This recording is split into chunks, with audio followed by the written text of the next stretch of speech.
Bonjour à tous. La colère des agriculteurs jurassiens.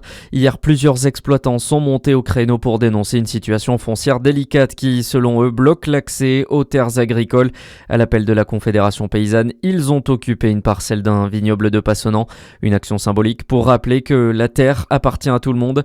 Ils ont également pointé du doigt ces terres achetées par des investisseurs au détriment des jeunes agriculteurs.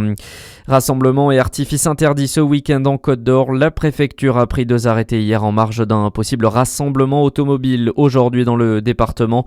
Événement largement relayé sur les réseaux sociaux. Décision suite à l'absence de toute déclaration auprès des services compétents selon le communiqué du préfet.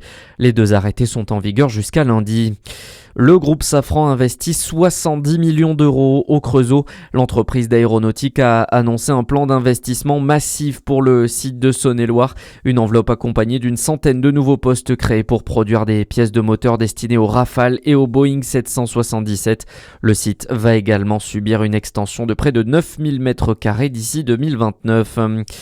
La percée du vin jaune fait son grand retour ce week-end dans le Jura. Après un an de pause, la 27e édition fait déjà sensation et affiche complet pour la première journée à Lons-le-Saunier. Près de 35 000 visiteurs et 47 vignerons sont attendus sur les 2 jours. Au programme, cérémonie officielle de la percée, ouverture des caveaux, vente aux enchères, guinguettes ou encore atelier. Début des festivités demain dans la capitale jurassienne.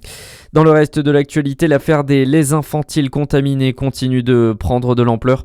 8 familles et l'association Foodwatch portent plainte contre X, notamment pour mise en danger et tromperie aggravée.